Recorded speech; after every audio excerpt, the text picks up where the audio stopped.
Hello everyone, welcome back to my channel. Nababalik po tayo sa pagbibigay ng opinion, point of view, and reaction. Ayan. Siyempre po bago pong lahat, mega love shoutout sa Team Oppo, Antay-K, Rina's Community, and Team Guapa. Ayan, Rina Best Team Ever, and Rina My Official, and Beyonce Official, or It's Me Beyonce. Yan nga po guys, magbigay po tayo ng opinion. O kung sa sinasabi kanina ni Papa Bal sa kanyang live na about sa makapal nga daw ang mukha at ungrateful daw matapos tulungan raw, pinatulfo po siya at hindi daw nanghingi ng sorry. Ayan o, parang sinasabi niya dito na walang utang na loob nga daw at ungrateful.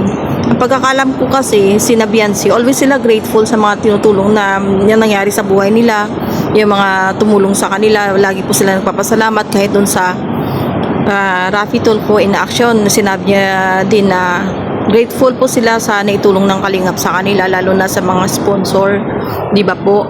And yan nga po, kung sa pagtulong lang din naman, okay, grateful talaga, sino bang hindi sa pagtulong, di ba? Pero ibang usapan po pag binabalahura yung pagkatao mo, lalo yung pamilya mo, lalo ng nanay tatay mo, lalo na ikaw mismo, di ba? Alam nga naman, porque tinutulungan ka, okay lang ba na kung ano na lang sinasabi dito sa social media, itatapik ka na sa live, kinokontent ka na nga, pinipirahan ka na nga, tapos mga puro pa fake news ang gawa-gawa para may content lang sila sa iyo. Ay pangit naman po yan, di ba po? Huwag naman ganun. At mali-maling po yung sinasabi ni Papa Bal na ungrateful, no? Kahit doon sa Raffy Tulfo in action, sinabi na yan ni V na grateful po sila sa mga tulong ng Kalingap sa kanila. Pero yung balahurain ka dito sa Sokmed, balahura ba? Yun pagkakaintindi ko, wala kayong magagawa dyan.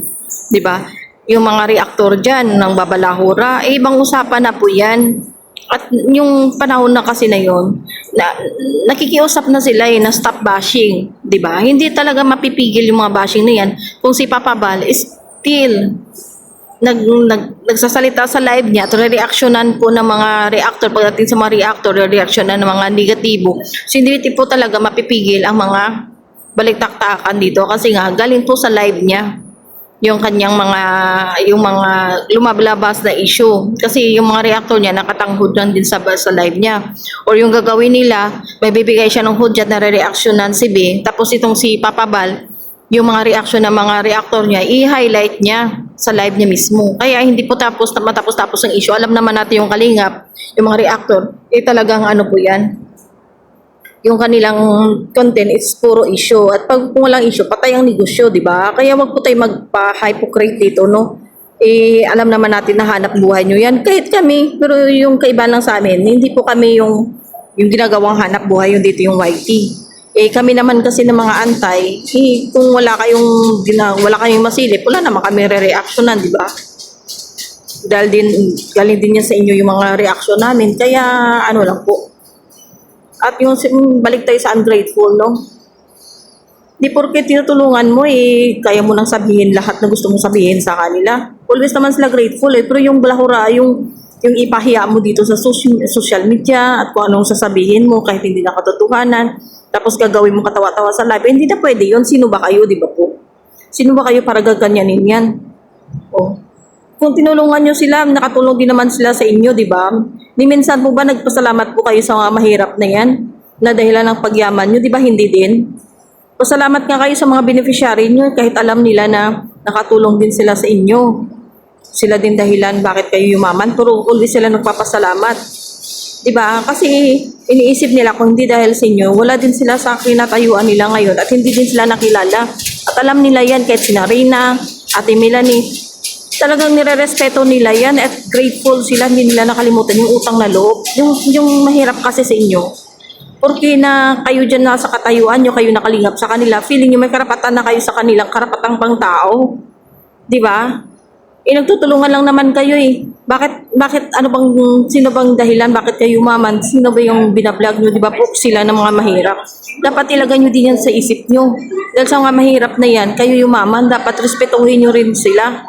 Kasi sila nire-respeto kayo Hindi naman nagkakagulo kung maayos yung sistema nyo Ano bang dahilan? Bakit nagagalit yung mga beneficiary nyo? Ano bang dahilan? Bakit sila umaalis? Isipin nyo yan.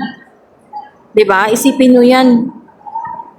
Hindi yung sa side nyo lang palagi kaya nakagulo. Hindi lahat ng tao tatahimik na lang sa mga sinasabi nyo dyan sa live nyo. Tulad ni Ate Melanie. Ano bang kasalanan ni Ate Melanie? Bakit mo tinawag na sinto-sinto? Sinto-sinto po ba siya? 'Di ba? Personal siya na pumunta kay Kalingap Rob. Nakipag-usap. Anong ginawa mo ni live mo? O kung ano-anong tinatawag niya. Kaya yung tao, uma-action para protektahan at idepensa yung sarili niya dahil sa milyon-milyon ba naman ang viewers mo? Anong kalaban-laban niyo yan? Wala nga ang social media account yun. 'Di ba? Kaya nandyan yung mga antay na para maging boses nila kasi kawawang mga tao na yan eh. O, kung hayaan lang. Sino magpagtatanggol sa kanila? Wala naman silang platform na pwede magsalita para i-depensa yung sarili nila. Ngayon, gumawa si Biancy ng kanyang channel. Big deal sa inyo. Bakit kayo lang ba may karapatan? Ano sasabihin mo? O, gumawa ng channel para kumita? Of course, yes. Kayo lang ba may karapatan na gumawa ng channel para kumita? Kung kayo nga yung mayaman, nakikontent eh, gumagawa ng issue para kumita eh. Sila pa kaya na beneficiary nyo lang na gusto din kumita at mag-earn ng money by their own? Diba? Kung talagang lingap sa mahirap kayo, hayaan nyo silang kumita para sa kanilang pansarili. Hindi yung umaasa lang palagi sa ibang tao, di ba po? Dapat maging masaya kayo dahil nga po gumagawa sila ng paraan para hindi na umaasa sa ibang tao. Pero sa inyo parang big deal din. Di ba? Huwag ganun.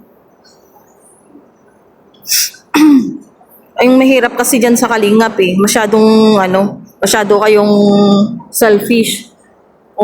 Masyado kayong perfectionist. Feeling nyo, hindi kayo nagkakasala. Balikan nyo din yung mga pinagsasabi nyo sa kapwa nyo bago kayo magmamalinis. Napag-ipokrita nyo kasi, ipokrita eh. Porket Kalingap kayo, hindi na kayo nagkakasala. Grabe kayo manlait sa kapwa nyo pag binalikan kayo. Feeling victim kayo. Hindi naman sila mag-rebel din mga yan kung maayos kayo eh.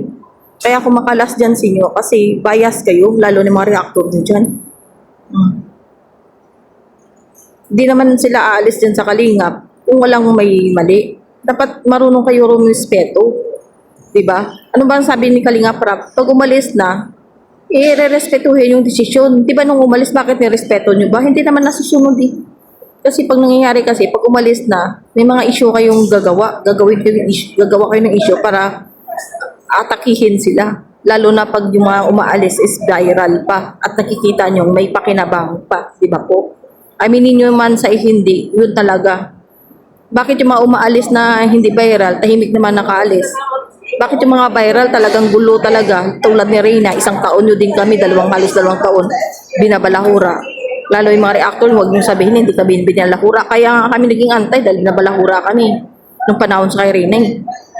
Umalis yung beneficiary nyo, pati mga sponsor, tinatawag ng wakwak. Di ba po? Kay Biancy, ganun din nangyari. O kay Erica, ganun din. Hindi naman nakaalis sa community nyo na walang nangyayaring pang-atake. Lahat sila nakaranas yan. Di ba? At ayan guys, dito lang po guys, abangan nyo po yung mga next video po natin. Maraming salamat everyone and I love you all.